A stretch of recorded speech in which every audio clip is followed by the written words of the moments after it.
Welcome to Circular Firing Squad. I'm Marty, a counseling faculty at Kent State University and host for Circular Firing Squad.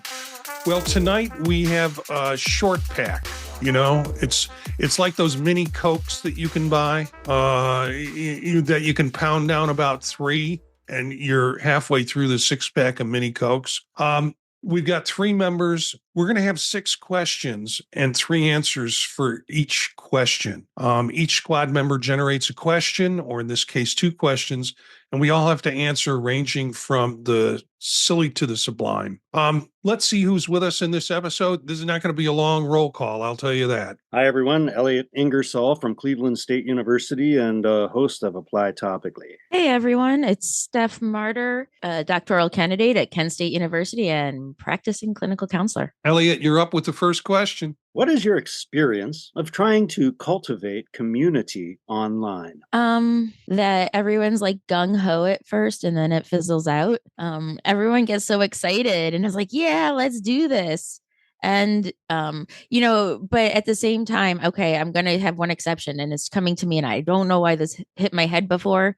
But the biggest thing is it's like something my name is kind of attached to and I'm actually pretty proud of, was cultivating the online Q community and working with that. I didn't lead the way, but I worked with Miku Lenentine and she had this vision, and working with her, we got people involved and it's now self-sustaining. There are people that came in and took over positions to get more community members in, and it's been going on for 3+ years. And, but I really think that most of that, like I was there and I helped, but that is something that that worked out. I'm just going to leave it with that. It's successful. I did a 180, right? So we're the ones that everybody comes in and, I mean, this is for Steph. We're the ones where everybody comes in and they're gung-ho and then fizzle out. What are you thinking of then? Not just the non-exceptions, the general thing that you run into. Well, I think especially during COVID, little silly things, nothing as meaningful in some ways. Well, on the large scale, D&D groups. I don't know. We tried to have some D&D groups going. That did not work. I mean, all we did was create characters for 6 months and then nothing, had a campaign. We did each took 3 turns and then we were back to our lives almost, but nobody, it was already starting to go, but things like that. I don't, yeah. With this question, I was trying to figure out ones that didn't work. And I think the one that I find the toughest to do is classes, is teaching. Because not everybody there is invested, focused at that date. They might be invested or focused on another day, but they can kind of hide their involvement. They can just be quiet and hope they're never called on, which I don't like to do anyways in a classroom situation. But during COVID, we ran a lot of classes that way, and I was grateful to get back into the classroom. I even did group, and that might have actually been a little bit more successful because they were then put into subgroups and had to run groups and be active in that way. And it was also came during COVID, so people had stuff to talk about in terms of impact. But other than that, my experience with it has been pretty good. There's the Mac user group that I'm involved with on Saturday mornings. It's turned now into a social group. They're talking about health issues. They're talking about Medicare. They're talking about anything but the technology. And but it's still sustaining that way. I just had a weird experience tonight. Not a weird experience, but I went into Discord, and my handle in Discord, by the way, is Drunk Nick Nolte. There's a story behind that. Somebody said, you look like Nick Nolte. And at that time, he had just been arrested. I said, which one? Are you talking about the younger Nick Nolte or the drunk Nick Nolte, from the mugshot? And so the drunk Nick Nolte stayed as a as a name for my handle on Discord. But I ran into somebody there and have connected with this person, maybe a year ago or so through Discord. But we just started chatting again tonight, and I met them. I met them 15 years ago in Second Life. So the relationships, the friendships can continue independent of the platform. And now with AR and VR, and I'm have an Apple Vision Pro, that's a whole different immersive experience. But for years, I've been talking about this concept of virtual presence. Can you connect with images on a screen? Can you have a relationship with whatever somebody is talking about on a screen? And certainly we know that's possible through telemental health that we're doing and things like that. So I still think it's very feasible and very possible. And it's just interesting that I ran into again and had this conversation with this old friend after 15 years, which is pretty cool. Classes still suck. That's all in terms of trying to do it in this platform. It still doesn't have the experience of being together. And there are people who teach it, online programs, who say, oh, we have such a great relationship with with our students. They have some magic spice or something that they do to make it work online. But I think they also attract a different group of students who want to get their education online for whatever reasons, whereas ours, generally you want to have that face to face and then have to move to online for certain situations in certain classes. Oh, these are great answers, because similar to Steph, I tried several things. My first answer was this podcast. This was the first successful kind of online group I really truly felt connected to. The think tanks I was in, they would all try it and they would say, we're going to do all this amazing stuff. And I'm like, halfway through, I'm like, if this is amazing, count me out, because I don't get it at all, man. This is boring as hell to me. But okay, I have a lovely story for you now. Okay. So yeah, Circular Firing Squad, that was successful. And we started this, in the pandemic, and that was truly needed. So I went, I don't spend a lot of time online, but there's some dogs that I follow. And one is called Kiyush, the stunt dog. And short is Ki. Kiyush is, I think it means bear cub in Inuit. This British lady and her mom live with this husky, and it is adorable. And I got to tell you, this is, the listeners won't be able to see it. I even bought their calendar. They have a calendar. This is Key and his best friend Sherpa. Aren't they adorable? These are two huskies. And when Sherpa would come to visit, like, all the lady who was taking care of Key would say is, Sherpa's coming to see you. And Key would run to the door. I got so invested in these dogs. And I love dogs. But man, compared to like late night talk show and Donnie Dumpster talk, I don't even want to hear that. But I'm like, man, these dogs are getting biscuits. That's the stuff I want to see.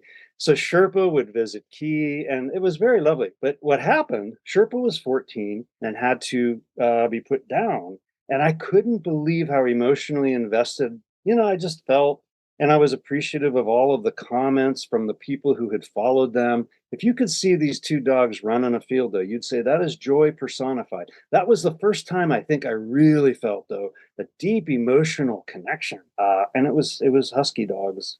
Just when I think I've figured it all out, something new comes up to delight and surprise me. My wife, who never listens to this podcast, will not be offended or cannot possibly tell me not to say this because she doesn't listen to the podcast. She likes to look at dog videos. I mean, she's, and so I'll have to tell her about these Sherpas and say, I've got a new thing that you can look at. Does she watch Too Cute?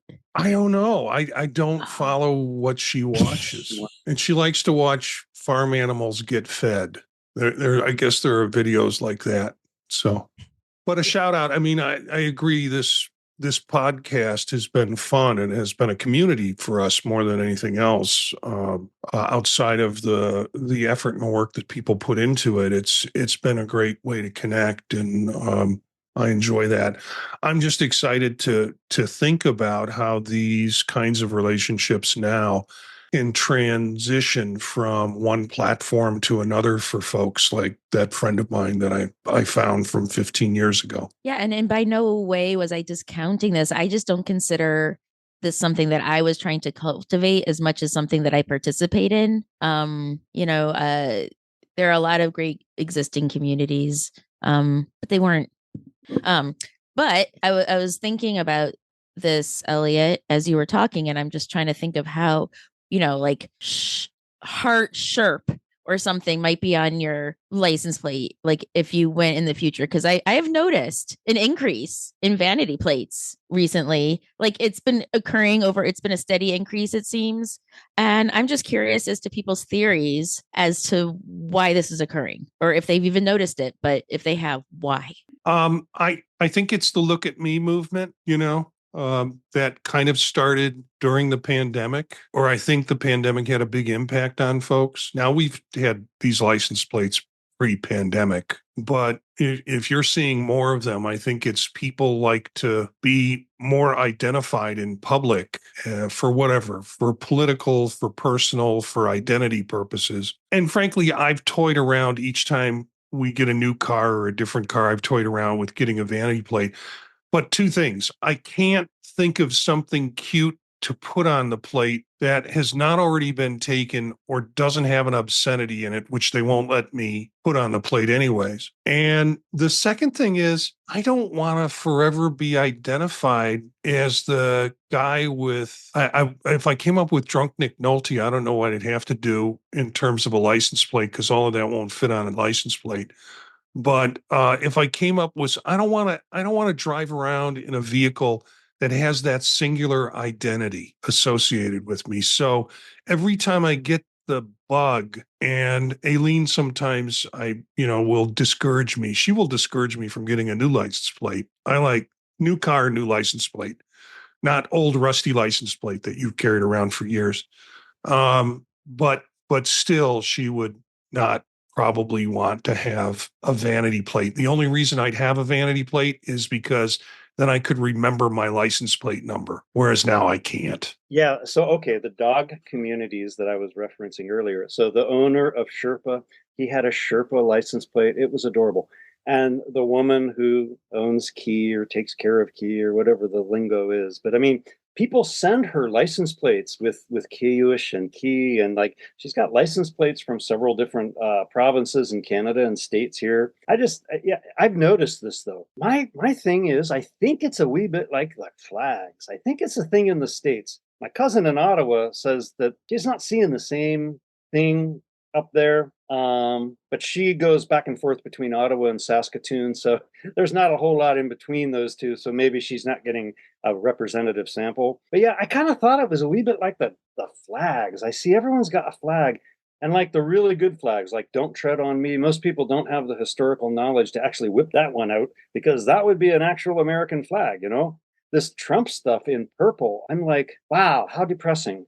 I don't even know what to do for that person. I'd like to just bake him a cake. I would take him a meal. I would take him a nice meal. I don't know. But I don't know. I think on the one hand, there are people who have found their niche, like these dog owners, and they're just there and they're cool. And then there's people who have not found their niche, but they're trying to scream one from the rooftops politically, maybe, or in a clever way, which is not so clever because, as Marty pointed out, you can't have profanity. And if anything political is to be said, profanity can't be far behind. So, yeah, I've noticed it. And I think some people are just lovely, sweet human beings who found a niche. And other people are, kind of just looking for a fight. And if the license plate will get them one, they'll do it. And I'm like, I can go either way with it. But I'm a little long in the tooth for fights. But hey, whatever it takes. You're okay with throwing down. When necessary. When necessary. So I think, it's funny because I'm thinking kind of along the lines of Elliott a little bit, perhaps, but it also, Marty, you're acting like bumper stickers were never a thing, talking about identifying or plastering things. So, I mean, I just, like when you say everybody needs, people have always tried to make their identity kind of known on the back end of their car for for a long time. Yeah, I actually don't put it on the vehicle. I put it on the window. And the only two bumper stickers I've had was an MST3K bumper sticker. Mystery Science Theater, or not Right. window sticker. Okay. And the Grateful Dead Dancing Bears. And pretty much after you run the rear wiper a couple of times, those things are beat up pretty bad. So I would never want to place a bumper sticker even on a bumper, let alone you see them Oh. plastered all the back across the paint job on the car. I agree. And I think a lot of people also agree with you, which my theory is that's why I have seen a reduction in bumper stickers, but I think that's where the increase in vanity plates. It's a classy bumper sticker. It's something. I mean, it is limiting. I agree. But I think that people don't want to mess up their cars anymore. And they're also looking for that identity. So they want to be identified by what's back there. And I'll tell you, because what happened is I noticed this because for like the last 2 years, I've been taking pictures of what I think are interesting vanity plates. And then I'm in the parking lot at Giant Eagle and I realized I just took 4 pictures, like walking to my car. And I'm like, what is going on? And I'm like, nobody has bumper stickers anymore. And so I think it's a way of making a statement without ruining your vehicle. I would like to point out, going back to that speeding question we had before, the first time I was caught speeding, when I just admitted it straight away, the cop pointed out to me that my bumper sticker was falling off. It's the only one I ever had. I bought 2 because I knew the one I put on my car would fall off. It was a David Bowie "Let's Dance" bumper sticker. That's the only one that having a bumper sticker fall off a traffic violation? No, I was speeding. I know that. But no, he just wanted to let me. I think he was being nice because he realized I was like just a young kid and I wasn't doing anything like, I don't know, maybe it was patronizing. But I think he just wanted me not to lose my bumper sticker because he knew it was super, super cool. My question, have you seen counseling students or trainees change their expectations of programs over the last 10 years? Now, Steph, you're a student in a program, and have been in a program, so you have a different viewpoint to this question, but I'm curious, what Elliott's response is and what your response will be. Oh, I think so. Absolutely, I think so. And I think it's toward the better. In some ways, they have a much stronger grip on the utilitarian aspect of their training, and they are much more like, okay, well, what's this? What do I need to do to figure out how much money I need to earn a year, benefits, if I'm going to be paying FICA, if I'm working PRN? They have so many more realistic and better questions now. I feel like, sadly, much of it is because many of them, like I talk to my students in their 20s, they just think it's hilarious that they'd ever buy a house or something. They're like, oh, that's, well, whatever. But their economic situation is far more perilous than mine was. I couldn't. I had a lovely apartment for $185 a month in Youngstown. Yeah, there you go. I'm going to be lovely in Youngstown. Trust me, it's all what you make it. But I was like, not a big deal. But the costs and everything going up. So I think that they're more savvy and realistic in terms of what their fiscal expectations are, but they're more willing to talk about it. That's what I've noticed. And I really appreciate that because one of my colleagues, Professor Stephanie Durkar, she and I have been working on a paper. It was a survey about what's the best way to talk to students about money, about how much this degree costs, about how much you need to earn, how do you project into the future, whether this is going to be a good investment. And the students are totally down with that. And I find that very encouraging. Yeah, I mean, just from a counselor point of view, I empathize so much with my emerging adult clients and even slightly a few years out of emerging adult, because here they are working really hard, getting degrees, and they can't leave home. They can't find a decent place to live, even with friends, 1 or 2, but they can't live independent. It's just so difficult right now. And there's just a lot of planning. So, I mean, I understand too why that's taken it's not guaranteed anymore with a job, that you're going to be able to afford average, living, conditions. So I was going to say the increase in, becoming more aware, trauma focused, that just seems in general, one way as far as students in the counseling way, that's something that's just changed, including much more of that or more of that word, and that phrase but kind of standing behind that. I'm not connected. Right now I'm holed up in my little office with my computer typing away and seeing clients. The best information I have comes from our business manager who I talked to last week, and she gave her general overview of the interns that they have hired. And that's kind of like they weren't so worried, actually, not as much as like the mid 30-year-old, 40-year-old interns that they had. A little more laissez-faire, perhaps, in some ways, which I thought, oh, that's interesting, because usually the students are all freaked out and they don't want to take one step out of line, or they're afraid to do anything. Not just because it's scary and it's new and they're afraid they're going to break people. But so I just, that's the best, that's the most I can answer. It's a little superficial, but that there it is. Well, you talk about trauma, and my feeling about the use of trauma and the word trauma is that it's overused, that it's become the pumpkin spice of the counseling field. And, everybody wants to mix it in with everything. And we've been doing this work for a long time, but suddenly everybody's so trauma aware. And counselors are throwing the term around, and clients are picking it up, and the general public is picking it up without much understanding of it. That being said, how do I see students changing? This is not going to be a popular response. They see themselves, and maybe rightly so, as consumers, and they treat us as retail salespeople. You got to let that sink in for a while.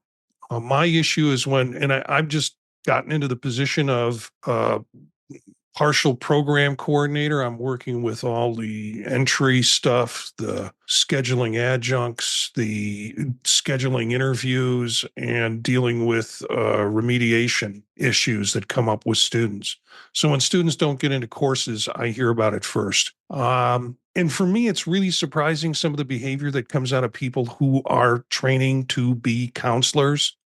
When an issue, I walk into my school director's office and I find out about the complaints, because they don't go to me anymore. Students don't come to me. They don't go to their advisors. They go right to the school director, or now more and more commonly, they go to the provost, and then the provost calls the school director.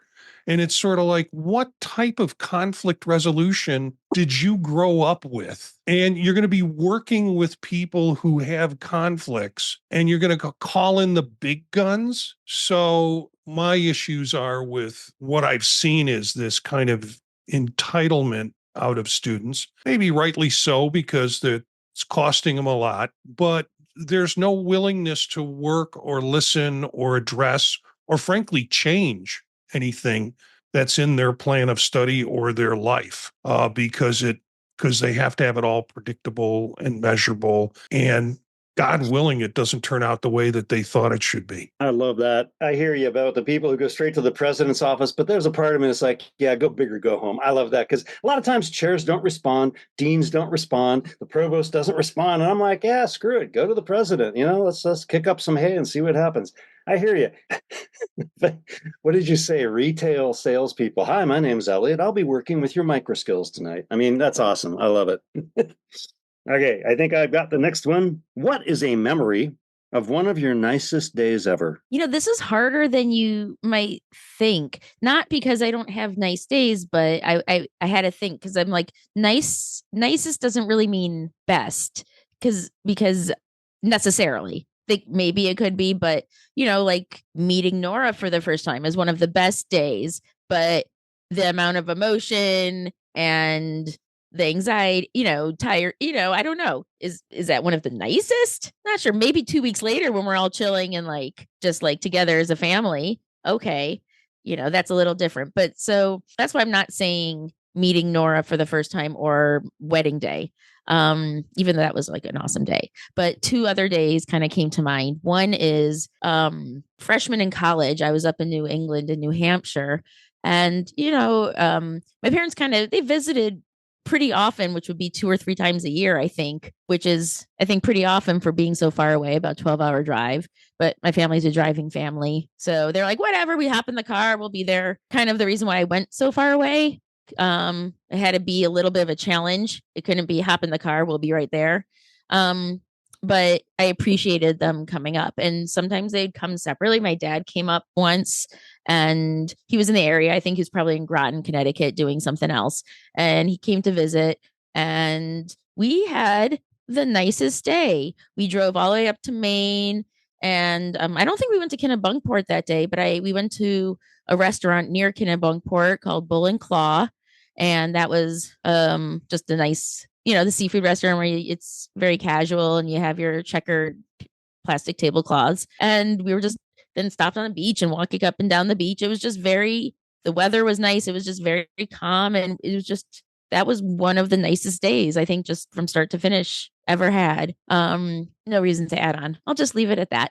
I had a great answer for this question. And then as soon as Stephanie started talking, another one came to mind. So since there's only half of us here tonight, I'm going to give you two answers. The great answer that I had, which was the one that came to mind and that I have strong memories about, is I was in Istanbul, Turkey in May, which is really the nicest time to go to Istanbul. And I was staying at a hotel that was 10 feet off the Bosphorus. I mean, you'd go out, have your breakfast, you look to the left or the right, and 10 feet away is the river. And boats are coming in and up the river. And it was great weather and I loved it. And then the afternoon was spent going down to other parts, Katakoi, and sitting in a tea place that served tea and sitting and drinking tea with friends and smoking nargile and looking across the pathway to see the old men playing backgammon like crazy. And that was just like, oh, this is how I want to spend my days. That's the first answer.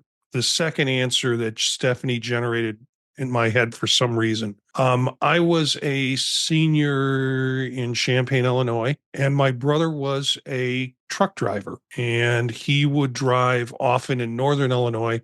But for some reason, one day he had a stop in Champaign. And so I get this knock at my door and I open the door and my brother's standing there with a 12 pack of beer under his arm. And he goes, yeah, I'm staying here for the night. I thought that was cool. So we sit around in the afternoon and we're talking. And I said, you want to go see Bruce Springsteen? Why the hell are we going to go see Bruce Springsteen? And I said, he's in town tonight. And this was the Born to Run tour. And so we went over, got tickets, got great seats, and I spent the evening with my brother watching Bruce Springsteen in an early tour. So that's my second best day. Oh, marriage, kids, all that stuff. Yeah. Yeah, I'll follow you up, Marty. I'll give two. One was like a friend of mine had a friend who was into equestrian events. Now, I had never heard of such thing. I didn't even know horses were involved. This is, where I was at in my life. And then they were like, oh, well, we're going to walk the course first. And then they showed all the obstacles the horses were going to jump over. It was one of the most beautiful fall days I've ever seen. I should say autumn, because autumn grasps aesthetic beauty out the air, right? And it was just gorgeous. The trees were golden and red. And we walked the whole course and we watched these lovely people take their horses and do this amazing run. That was definitely one of them. One of the other ones, of course, is drug related. I was with my wife now and one of my dear friends and his fiance, and she had a daughter from a previous relationship, and her daughter had a friend. And my friend and I were microdosing, but we were all hiking. We were out hiking. And then the kids were probably about 5 or 6, and they wanted to play tag. And we would play tag, but we would have to crawl on our hands and knees and play tag that way because we had longer legs. In our state, that made perfect sense to us. And it wasn't like an altered state. It was just that everything was a little more sparkly. And what I captured in that day, in that moment, I was in my 30s then. And I realized, oh yeah, 30s, it's a transitory state. These young girls who are 6, it's a transitory state. And we are in the moment. We are in the moment together. We bit frozen into these ages, and we're playing. That was pretty sweet. And then we went to the Loft for pizza. They used to have, you could get like a pizza for $3. It was amazing. And then we danced till about 7 o'clock. And then, of course, the kids had to go home. But I mean, was with adults, little kids, danced at the Loft, and yeah, that was delightful. I can see the lines are lighting up at Children's Services right now. Hang in there. If you have any other comments, send them to circularfiringsquad@gmail.com. Thank you. I think. Okay, so I would like to ask for the both of you, what are the codes you use to other faculty when, like, for example, you don't want to say something bad outright about a student, but the student's there and you want to still communicate that the student's lacking in some way, but I don't know, something you don't want to say out loud. But how do you get that across? I laughed aloud read this the first time. I mean, I it just cracked me up. It totally cracked me up, and I'll go into why later. yeah, if there are codes out there, no one's taught me that, which is a bit of a problem because I'm still trying to figure out what the setup here is. I'm talking to another faculty member about a student, and the student's in front of me. I mean, that's how I'm imagining it. So kind of like it's a review or something, or, or you're all, yeah. So maybe it's like you have a supervisor or something, or even if it's between yourselves, maybe the student's not there, it's between yourselves, but you're in public. And so you wouldn't say something outright because with other people around, you wouldn't want to say the How thing. long? How long have we known each other, Steph? Well, If I'm alone with another faculty member, generally very clear, direct to the point, right. sometimes a little bit sarcastic to make a point. But generally, I'm trying to convey what I think is a problem with the student or what is a Mhm. deficit with the student. If I'm in front of another faculty member with the student, first of all, those conversations never occur in public, anyways. I mean, we don't have them in places or in situations where the public would, one, know the student I was talking about, and two, we just don't have those conversations in public. If the student was there with me and with another faculty member, what I find my role often is, and I think of it in terms of remediations, and since I'll be somewhat at a capacity of doing more of these and heading them up or working with a committee that's going to do them for students, my role is generally, and you'll see this in dissertation meetings, you'll see it in remediations. I try to interpret what's being said by the other faculty member into a practical next step for the student. So whether it's a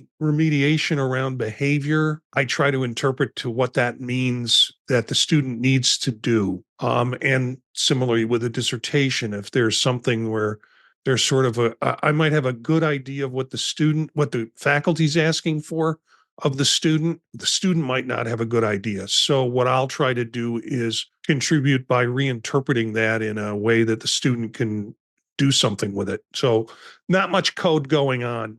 I never learned the code language. Well, I've experienced this a couple of times. That's why I was laughing so hard, because I have colleagues. One of the reasons I am still at Cleveland State is I just love my colleagues. They're amazing.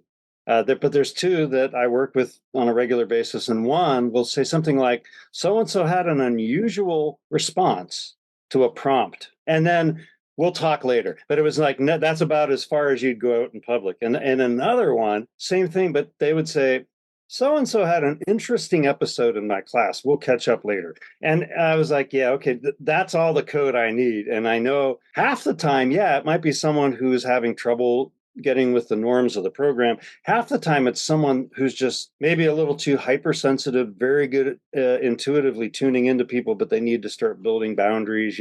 So it's not all bad, but it's just like, no, we have to talk about that in private. And they're very good about that, because I sometimes shoot from the hip. I know most people wouldn't guess that, but they always know, let's not say anything that'll trigger Elliott out in the main office. We'll take that back into the back room and we'll figure it out. But yeah, there's a code, and it's a kind one.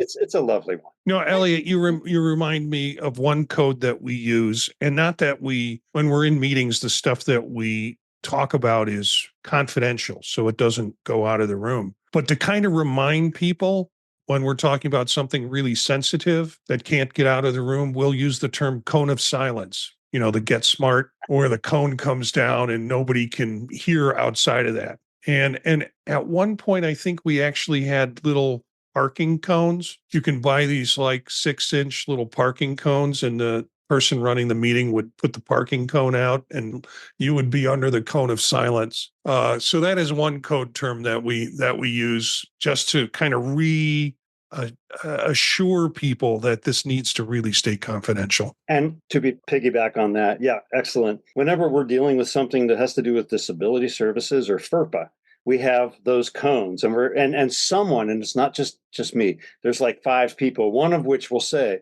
as we know, we can't discuss the particular disability. We can only discuss the accommodation as it was presented by ODS, or some similar paraphrase of FERPA.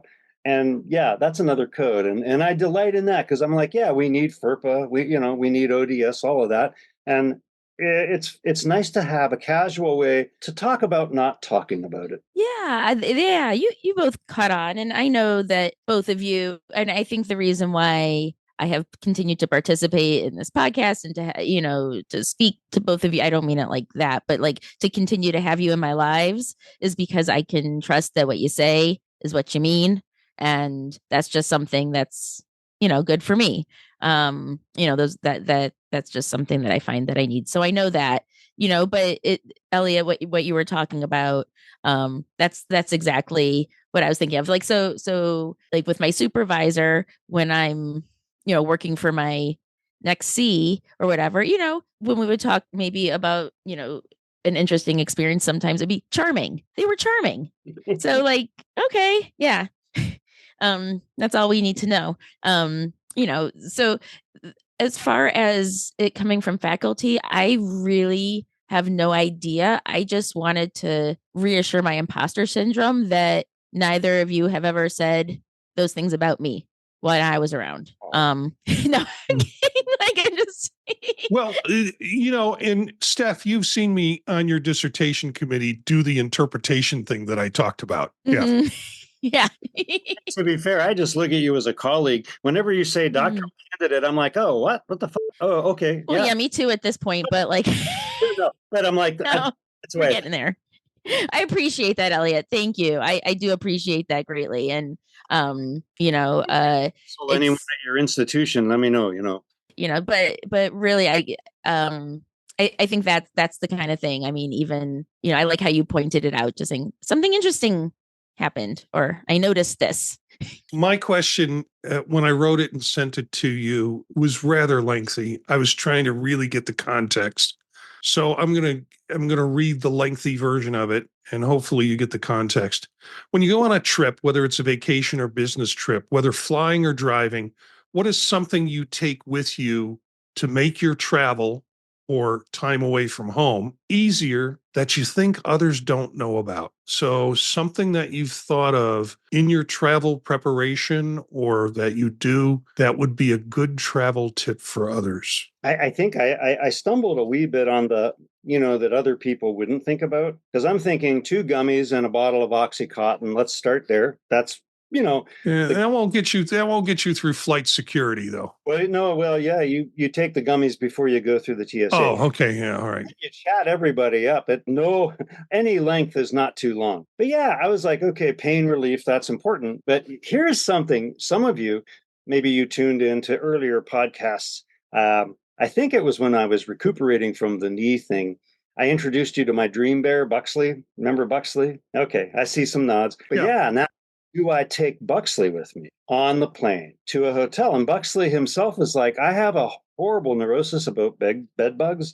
And I'm like, I get that. I get that. So then we have to figure some subtle realm way to stay connected while I'm away, because I really wouldn't want, if I got bed bugs, I'll deal with it. But Buxley, he's too good a bear. Anyway, those are the things that came to mind, most of which will probably be censored by midnight tonight. Send your cards and letters. Thank you. No, you could you put Buxley in a plastic bag and take him along, or is that just too creepy for an animated object? I'm just thinking about Nora Suggesting. being like, "Mama, why bear in that bag? Why do you do that?" That man's trying to suffocate that bear. Call the stewardess. Poke holes in the bag. And does Buckley get his own seat, or do you have him sit on your lap? Yes. My answer is a lot less fun, I suppose. My first thing is I use my CFS luggage tag. Of course, it makes my Regular luggage firing squad identifiable. luggage tag. Yeah. Yeah. And then the other thing is what has helped me out a lot is just I put all my meds and a change of clothes and a couple very basic toiletries into my carry-on. So I just have, whatever can happen to my luggage, but like I have the things that are essential for me to get through whatever amount of time I need to get through.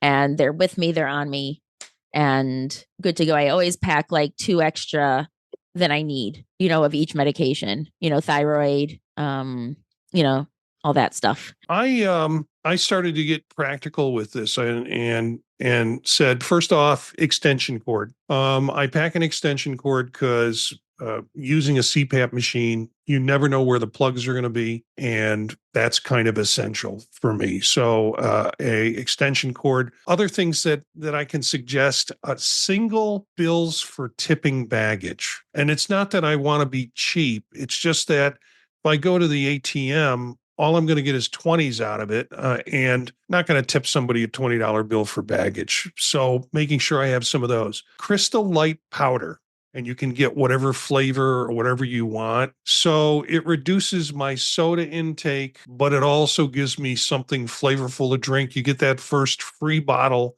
of water at the hotel. Just reuse it. This is 20 ounces anyways. Reuse it and use powder you want to put in there. A second travel monitor if I'm working. And before the show, I showed Steph a new travel monitor that I got, but I have a flat screen that sits right next to my computer, fits in my computer bag, and it doubles my screen space. That's if I'm traveling and working, and it's very rare that I'm not traveling and working. And if I'm flying any great distance, Apple Vision Pro. I'm going to put that headset on, give everybody the googly eyes, and watch movies in 3D for that whole flight. So those are my suggestions. You and I covered a whole polarity in the answer to this question. That's right. Is internally or externally? So we got a final shot question. Your latest snack addiction. Oh, wow. Okay, here it is. I love popsicles. And of course, cherry and grape are my favorite. I don't eat all. Most kids don't, But what I love to do is have a salty, a crunchy. And of course, I'm trying to, drop this post-surgery weight. So potato chips is not the best option, but it's actually the most perfect option. And being most perfect, I yield to the archetype. And so then I'll have my potato chips and my popsicles. And when my tongue gets numb, from the popsicles, I'll thaw it out with the potato chips. And that is my current snack addiction while I watch the Olympics. So I think I have to do salt then sweet because I don't want to have. The sweet is a palate cleanser for me. Well, my very latest snack addiction was very short lived. It was 2 days because that's all the time that the Greek pastries lasted me from the Greek festival from Friday. And of course Nora's pointing at them and she takes a bite of one and she's like, nah, and she puts it back. She takes a bite of another and I'm like, Nora, they're all nuts and honey. It's all just nuts. They all taste the same. They just look different. It's just funny, but they're all delicious and they're amazing. And I'm glad she didn't like them. Well, I'll bet if you mix them with popsicles, she might warm to them. I am angry at the American public who takes all of those type 2 diabetes medications and uses them for weight loss when those of us with type 2 diabetes could be using those medications and getting them without the delay and hassle that we have. So I've basically thrown my A1C out the door, and I'm holding it up. You can't see it. A 2-pound bag of Smarties. I have that in a drawer that's just about knee height over here underneath my table with the slit cut open at the top, and not all the time, but throughout the day, I'll reach down and grab some Smarties and have some nice ice water with it. And all of that's bad for my blood sugar, but screw it. That's my I have so many Smarties to give you. Smarty Marty. I have so many to give you. Why do you have so many Smarties? So many. Well, all right. Well, I have so many because a lollipop every time Nora went potty was getting to be too much sugar. So then we started giving her a couple Smarties at a time and we didn't get very far in them. She doesn't need them anymore. So I have a huge bag of Smarties. When I reach down and pull out a Smartie or two and I feel in the bag that there's maybe only 2 or 3 more Smarties, go right on Amazon and order that overnight 2-pound bag to show up at my door. So I get the feeling he doesn't want the Smarties that are tainted with potty training. No. Well, they weren't in the potty. They were. I know. Is it going to feel like you were getting a reward? Nora tries to give me candy sometimes when she's like, good job, mommy. She tries to give me, yeah. I'm like, it's candy. Well, thanks to the firing squad tonight for joining us, both Stephanie and Elliott. Look for some of these characters on their podcast on thepodtalk.net. You can find out more about them at circularfiringsquad.net. Make sure you check out the Tech Savvy Professor podcast with Eric and myself, who is probably at a dance recital again tonight. And also Vision Profiles if you're interested in spatial computing. About the Apple Vision Pro. Our theme music is Menage a Quad, Real Swing Shet. That's it for this episode of Circular Firing Squad. Ready, fire, aim.